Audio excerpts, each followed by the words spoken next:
Hello good morning everyone. आप सब कैसे हो? उम्मीद है कि बहुत अच्छे और मस्त होंगे। आप सभी का अपना प्यारा यूट्यूब चैनल दक्ष पॉइंट में आप सभी का स्वागत है।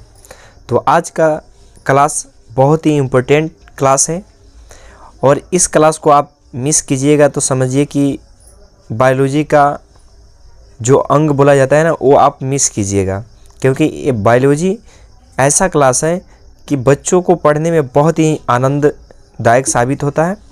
तो इसलिए आप लोग स्टार्ट से और अंतिम तक बने रहिए ताकि आप लोग को बहुत अच्छे तरह से और सबसे आसान भाषा में आप लोग को सिखाया जाए और पढ़ाया जाए। तो हम लोग बिना देरी किए हुए सेशन को स्टार्ट करते हैं। तो आप लोग थंबनेल पर देख चुके होंगे कि हम लोग क्या पढ़ने वाले हैं। तो देखिएगा, यहाँ पे हम लोग पढ़ने वाले हैं क्लास 9th का बायोलॉजी पढ़ने वाले हैं। क्लास 9th का बायोलॉजी जो बिहार बोर्ड में भी इससे क्वेश्चन आप लोग को देखने को मिलता है और 2026 के भी लिए। तो हम लोग सेशन को स्टार्ट करते हैं।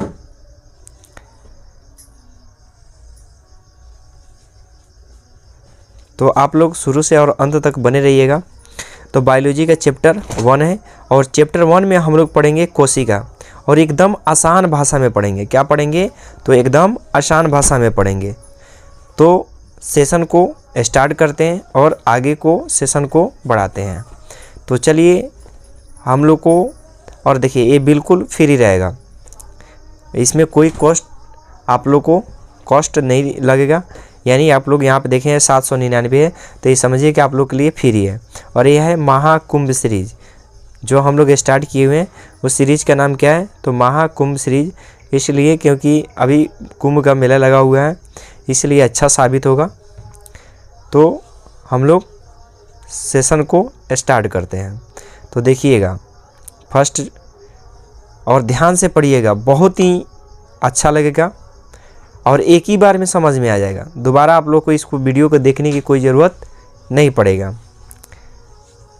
तो देखिए यहाँ पे बायोलॉजी फर्स्ट में पढ़ेंगे। बायोलॉजी बायोलॉजी के दो भागों में बांटा गया है, बायो प्लस लॉजी। तब बायो का अर्थ होता है जीवन और लॉजी का अर्थ होता है अध्ययन। यानी जीवन का, यानी जीव विज्ञान में सजीवों का अध्ययन करना क्या कहलाता है? बायोलॉजी कहलाता है। तो देखिएगा यहाँ पे हम लिख भी दिए हैं। तो यह हो गया बायो प्लस लोगोस। तब बायो का अर्थ होता है जीवन और लोगोस का अर्थ होता है अध्ययन। यानी जीवों का अध्ययन करना क्या कहलाता है? तो बायोलॉजी कहलाता है। तो बायोलॉजी का जो जनक क्या थे, वो कौन थे? अरस्तु थे। कौन थे? अरस्तु। तो बायोलॉजी का अध्ययन को हम क्या कहते हैं? जीव विज्ञान कहते हैं। तो ध्यान से पढ़िएगा, यहाँ पर लिखा है जीव विज्ञान में सजीवों का अध्ययन करते हैं। और जीव विज्ञान का जनक किसको मानते हैं? तो अरस्तु को मानते हैं। और जीव विज्ञान को कितने भागों में बांटा गया है? तो जीव विज्ञान को हम लोग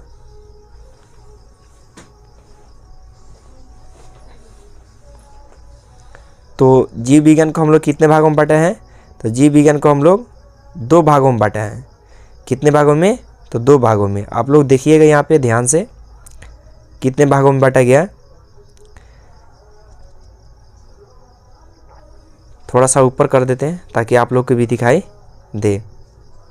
तो देखिएगा बायोलॉजी के 2 भागों में बांटा गया है। एक होता है बोटनी और दूसरे में होता है जूलॉजी। यहाँ पे आप लोग देखिएगा ऊपर, तो ये जूलॉजी ये बोटनी होता है। तो इसमें पेड़ पौधे होते हैं। क्या होते हैं? पेड़ पौधे। क्या होते हैं? पेड़ पौधे होते हैं। तो इसमें जो बोटनी है, इसमें पेड़ पौधे का अध्ययन होता है। इसको थोड़ा सा हम मैजिक पेन लगा देते हैं ताकि आप लोग को ध्यान भी जाएगा और समझ में भी आएगा। तो चलिए हम लोग मैजिक पेन लगा दिए और यहाँ पे लगा देते हैं इसको। ठीक है, देखिएगा। तो ये मैजिक पेन हो गया। तो यहाँ है हमारा क्या है? तो बोटनी है, यह है जूलॉजी है। तो बोटनी में होता है, यानी पेड़ पौधे का अध्ययन किया जाता है। क्या किया जाता है? पेड़ पौधे किसका अध्ययन करते हैं? तो पेड़ पौधे का अध्ययन करते हैं। तो बोटनी क्या होता है? वनस्पति विज्ञान। और जूलॉजी का होता है जंतु विज्ञान। अब देखिएगा यहाँ पे कि वनस्पति विज्ञान का पिता को बोलते हैं थियोफ्रेटस, या जनक एक ही होता है। और यहाँ पे देखते हैं जूलॉजी, तो जूलॉजी को बोलते हैं हम जंतु विज्ञान, क्योंकि देखिएगा जू मीन्स होता है चिड़ियाघर, और चिड़ियाघर में आप लोग को अधिकांश से जानवर अधिकांश देखने को मिलेंगे, यानी सभी जीव जंतु मिलेंगे। तो इसलिए जंतु विज्ञान का पिता किसको मानते हैं? तो अरस्तु का। जो बायोलॉजी शब्द है ना, ये किस भाषा से लिए गए? तो आप लोग याद कर रखिएगा, ये ग्रीक भाषा के है। किस भाषा के है? तो ग्रीक भाषा के है। तो आगे बढ़ते हैं। चलिए, तो आगे क्वेश्चन को देखते हैं, क्या है क्वेश्चन। तो आगे दिया है कोशिका। क्या दिया हुआ है? कोशिका दिया हुआ है। तो कोशिका में देखते हैं यहाँ पे कि सजीवों का सबसे छोटा इकाई, सजीव का सबसे छोटा इकाई को हम क्या बोलते हैं? कोशिका बोलते हैं। कोशिका को अंग्रेजी में सेल कहते हैं। क्या कहते हैं? कोशिका को अंग्रेजी में हम बोलते हैं सेल। क्या बोलते हैं? सेल। और सेल का ही हिंदी होता है कोशिका। यहाँ पे सेल दिया है, यहाँ पे कोशिका दिया हुआ है, ध्यान कर रखिएगा लोग। और ये सेल है ना, इस सेल किस भाषा का है? तो लैटिन भाषा के सेलुला शब्द से लिया गया है। सेल क्या है? लैटिन भाषा के सेलुला शब्द से लिया गया है। और सेलुला का अर्थ होता है क्या? कमरा। सेलुला का अर्थ क्या होता है? यहाँ पे सेलुला दिया है और सेलुला का अर्थ दिया है आपका कमरा होता है। अब यहाँ पे देखते हैं हम लोग कोशिका। जीवों में रचनात्मक एवं क्रियात्मक इकाई को कोशिका कहते हैं। क्या कहते हैं? कोशिका। और इस देखिए, इस क्लास में आप लोग बने रहिएगा, तो आप लोग को बहुत सारे प्रॉफिट देखने को मिलेंगे, यानी आप लोग को ज्ञान में वृद्धि होते हुए प्रतीत दिखाई देगा। जैसे कि देखिएगा, हम लोग को जो चैनल है वो दक्ष पॉइंट के नाम से चलता है। यहाँ पे थंबनेल पर दिखाई दे रहा है, तो आप लोग अपने दोस्तों के पास लाइक और शेयर कीजिएगा लोग, ठीक है। तो अब हम लोग यहाँ तक तो पढ़ चुके थे। अब अगले क्वेश्चन पे देखते हैं। ये बहुत ही इम्पोर्टेंट है, आप लोग एक बार पढ़ लीजिएगा तो आप लोग को याद ही हो जाएगा, और नहीं तो हम यहाँ पे यादें करा देंगे। तो इसलिए आप लोग लास्ट तक बने रहिएगा। कोशिका का समूह, तो देखिएगा, जैसे मान लेते हैं कि हम लोग घर बनाते हैं, तो घर में बहुत सारे ईंट और बहुत सारे चीज़ों की ज़रूरत पड़ती है। तो ऐसा ही हमारा शरीर जो किसका बना हुआ है? तो कोशिका का मिलकर बना हुआ है। किसका मिलकर बना हुआ है? तो कोशिका से मिलकर बना हुआ है। तो कोशिका का समूह होता है। क्या होता है? कोशिका का समूह होता है। तो कोशिका का समूह हम यहाँ पे देखते हैं कि ये कोशिका का समूह है। तो कोशिका जब समूह मिलते हैं तो क्या बनते हैं? ऊतक बनते हैं। और ऊतक से क्या बनते हैं? तो अंग तंत्र, अंग बनते हैं। और अंग से क्या बनेंगे? तो अंग तंत्र बनते हैं, यानी हमारा शरीर बनकर तैयार हो जाता है, ठीक है। तो देखिएगा हमारा शरीर में क्या क्या रहते हैं? तो पाचन तंत्र, श्वसन तंत्र, परिवहन तंत्र और उत्सर्जन तंत्र और तंत्रिका तंत्र। क्योंकि हमारा शरीर में एक ही अंग नहीं पाए जाते हैं, यानी सबका काम क्या होता है? अलग अलग होता है। जैसे हम लोग डॉक्टर के पास जाते हैं तो अलग अलग डॉक्टरों के पास हम लोग देखते हैं। जैसे न्यूरो सर्जन हो गया, उसका काम अलग होता है, ठीक है। अलग अलग डॉक्टरों के अलग अलग इलाज होते हैं। तो देखिएगा यहाँ पे अंग तंत्र में आपका आ गया पाचन तंत्र, श्वसन तंत्र, परिवहन तंत्र, उत्सर्जन तंत्र और तंत्रिका तंत्र। तो अगले प्रश्न पे चलते हैं। प्रश्न संख्या, तो हम लोग किसके बारे में पढ़ रहे हैं? तो सेल के बारे में पढ़ रहे हैं। किसके बारे में? तो सेल। और सेल का इंग्लिश में सेल बोलते हैं और हिंदी में बोलते हैं कोशिका। तो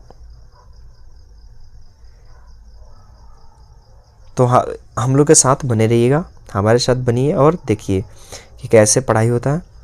तो देखिएगा कि कोशिका का खोज, हम जो भी पढ़ेंगे इस कोशिका के बारे में पढ़ेंगे। तो कोशिका का खोज रॉबर्ट हुक कब किए थे? तो 1665 में किए हुए थे। और इन्होंने, रॉबर्ट हुक ने मृत कोशिका का खोज किया था। किसका खोज किया था? तो मृत कोशिका का। और देखते हैं कि लीवेनहॉक ने जीवित कोशिका का खोज किया था। और जीवित में क्या आता है, तो बैक्टीरिया आते हैं। और बैक्टीरिया का खोज कब हुआ था, तो 1674 में किसने किया था, तो लीवेनहॉक ने किया था। तो यहाँ पे ध्यान दीजिएगा कि मृत कोशिका पूछेगा तो रॉबर्ट हुक किए थे, और जीवित कोशिका पूछेगा तो लीवेनहॉक पूछेगा। या वो पूछ सकता है कि बैक्टीरिया खोज किसने किया, तो लीवेनहॉक ने किए थे। लीवेनहॉक ने कब किए थे बैक्टीरिया खोज, तो 1674 में। और पूछेगा कि रॉबर्ट हुक ने कब किए थे, तो 1665 में इन्होंने मृत कोशिका का खोज किया था। तो देखिएगा अब यहाँ पे होता है केंद्रक। केंद्रक का खोज किसने किया था, तो रॉबर्ट ब्राउन ने कब किया था, तो 1831 में किए थे।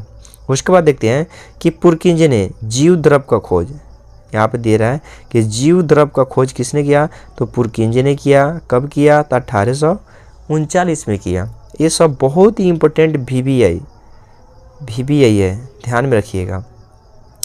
अब हम लोग देखते हैं क्वेश्चन। यहाँ पे देखिएगा लोग, ये जो है ना, ये हमारा क्या है, कोशिका है। और कोशिका के अंदर छोटे छोटे से बिंदु दिखाई दे रहे हैं ना, ये जीव द्रव, छोटे छोटे द्रव पाए जाते हैं। तो इसलिए देखिएगा यहाँ पे स्लाइडेन और स्वान ने कहा कि संसार की सभी जीवों का शरीर कोशिकाओं से मिलकर बना है। क्वेश्चन पूछता है कि किसने कहा था कि संसार के सभी जीवों कोशिकाओं से मिलकर बना होता है, तो ये बोले थे स्लाइडेन और स्वान ने बोले थे। तो अगले प्रश्न पे चलते हैं। प्रश्न दूसरा देखते हैं।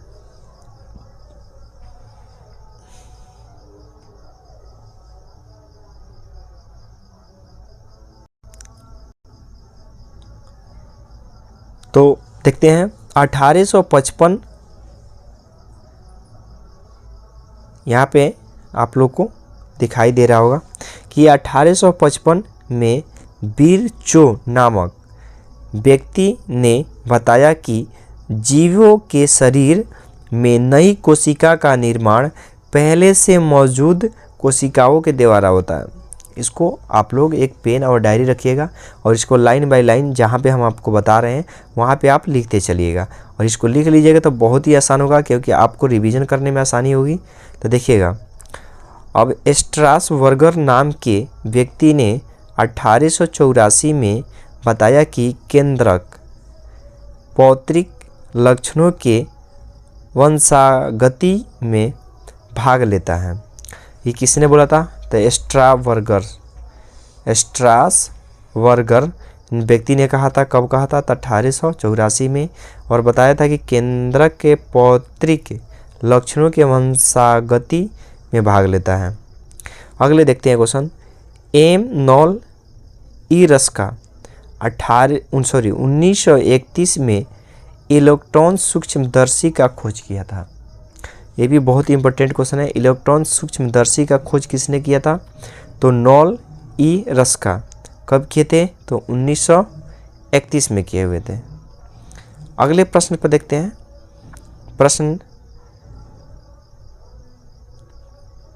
अगले प्रश्न देखिएगा, कोशिका का आकार कम से कम 0.1 माइक्रोमीटर होता है। इसका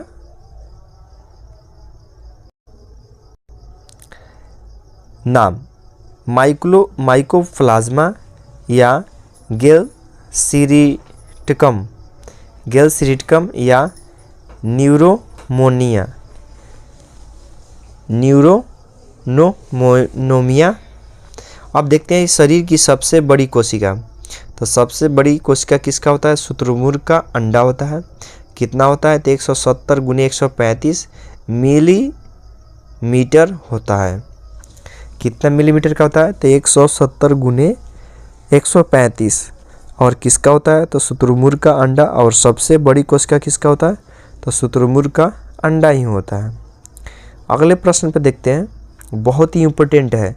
आप लोग इस क्लास को मिस कीजिएगा तो समझिए कि बहुत कुछ मिस कर दिए, ठीक है। तो इसलिए आप लोग क्लास को मिस ना करें। देखिएगा, मानव शरीर के बारे में हम लोग पढ़ेंगे। मानव शरीर की सबसे छोटी कोशिका क्या है, तो शुक्राणु है। ये शुक्राणु है। फिर उसके बाद दिया है कि मानव शरीर की सबसे बड़ी कोशिका यह है अंडाणु। फिर दिया है कि मानव शरीर की सबसे लंबी कोशिका कौन सी होती है, तो तंत्रिका कोशिका जिसको बोलते हैं न्यूरॉन। ये ध्यान में रखिएगा। छोटी कोशिका मानव में तो शुक्राणु हो गया। मानव में सबसे बड़ी कोशिका अंडाणु होता है। मानव में सबसे लंबी कोशिका किसका होता है, तो तंत्रिका कोशिका जिसको बोलते हैं न्यूरॉन। अब यहाँ पे देखिएगा कि 60 केजी के आदमी में कितने कोशिका होते हैं, यानी 60 गुने 10 के पावर कितना हो जाएंगे, 15। अब इसमें कैलकुलेट कीजिएगा तो आपको एक व्यक्ति अगर 60 किलो के है तो उसका कोशिका का आप पता बिल्कुल आसानी से लगा सकते हैं। अब देखते हैं यहाँ पे कोशिका की संख्या उसके आकार के ऊपर निर्भर करता है। अब जितना बड़ा शरीर होगा उतना ही ज़्यादा कोशिका होगा। अब हाथी का तुलना बकरी से किया जाए तो नहीं हो सकता ना, क्योंकि हाथी जो है ना उसका शरीर बहुत बड़ा होता है, तो इसलिए उसमें ज़्यादा कोशिका होगा और इसमें कम कोशिका होगा। तो हम लोग यहाँ तक बहुत आसानी से पढ़ लिए। अब देखिएगा उससे भी ज़बरदस्त क्वेश्चन आप लोग को यहाँ पे देखने को मिलेगा। तो देखिएगा इसमें क्या बोल रहा है, तो देखिए थोड़ा मैजिक पेन ले लेते हैं ताकि आप लोग को भी दिखाई दे। और देखिएगा यहाँ पे दिया है जीव, आप लोग को स्क्रीन पर दिखाई दे रहा होगा। जीव को कितने भागों में बांटा गया है, तो 2 भागों में बांटा गया है। कितने भागों में, तो 2 भाग में। एक होता है एक कोशिकीय जीव, दूसरा होता है बहुकोशिकीय जीव। अब एक कोशिकीय जीव किसको बोलते हैं, वैसा जीव जिसका शरीर एक कोशिका से मिलकर बना है तो उसको एक कोशिकीय जीव बोलेंगे। वैसा जीव जिसका शरीर एक से अधिक, बहुकोशिकीय नहीं बोलिएगा, एक से अधिक कोशिकाओं से मिलकर बने होते हैं उसको बोलते हैं बहुकोशिकीय जीव। जैसे में देखिएगा एक कोशिकीय में अमीबा हो गया, युगलिना हो गया, पैरामीशियम हो गया, शैवाल हो गया और कॉक हो गया। और पैरामीशियन का आप आकार देखिएगा तो पैरामीशियन का जो आकार होता है ना वो चप्पल का आकार का होता है। किसका आकार का होता है, चप्पल का आकार का होता है। अमीबा अपना भोजन कैसे पकड़ता है, तो कूटपाद के द्वारा पकड़ता है। किसके द्वारा, कूटपाद के द्वारा। अब देखते हैं बहुकोशिकीय जीव का विकास एक कोशिकीय जीव के विभाजन के फलस्वरूप होता है। यानी एक कोशिकीय जीव के विभाजन जैसे होता है उसका फलस्वरूप किसका निर्माण होता है, तो बहुकोशिकीय जीव का निर्माण होता है। अब चलते हैं अगले क्वेश्चन पे। तो देखिएगा आज का क्लास हम लोग कैसा रहा, तो देखिएगा आज के क्लास को हम लोग यहीं पे ख़त्म करेंगे। और यहाँ पे आप लोग कमेंट में करके देखिएगा कि ये क्लास आप लोग को कैसा लगा, और अच्छा लगा तो आप लोग लाइक शेयर और सब्सक्राइब ज़रूर कीजिएगा और भूलिएगा मत। और अपने दोस्तों के पास भी शेयर कीजिएगा ताकि आपको भी और उनको भी पढ़ने का मौका भी मिले। और देखिएगा पढ़ाई ऐसा चीज़ है कि इसमें बहुत सारे कंपटीशन होते हैं, बशर्ते आप उस नीयत से कंपटीशन मत कीजिएगा कि वो पढ़ लेगा तो हम पीछे हो जाएंगे। ये भूल है आप लोगों का, क्योंकि देखिएगा आप पढ़िएगा, हो सकता है कभी आपका दोस्त को पता है आपको नहीं पता हो, तो अपना दोस्त को भी बताना चाहिए और जलना नहीं चाहिए। क्योंकि जलो मत, बहुत सारे गाड़ियों पर लिखा रहता है कि जलो मत संघर्ष करो, तो बिल्कुल बात सही है, जलना नहीं चाहिए। क्योंकि जलने से अपना अंदर इंसानियत ख़त्म होता है, तो इसलिए ऐसे ना करें और ध्यान में रखें। और देखिए आप लोग अपना चैनल जो है वो दक्ष पॉइंट के नाम से है, इसको प्लीज़ लाइक शेयर और सब्सक्राइब ज़रूर कीजिएगा और अपने आसपास के लोगों के पास भी शेयर कीजिएगा। तो आज के लिए इतना ही, और आज का क्लास कैसा लगा आप लोग कमेंट बॉक्स में बताएंगे ताकि जो त्रुटि हो उसको हम फिर सुधारेंगे। तो आज के लिए इतना ही, फिर मिलते हैं नेक्स्ट क्लास में। तो आज के लिए इतना ही, धन्यवाद।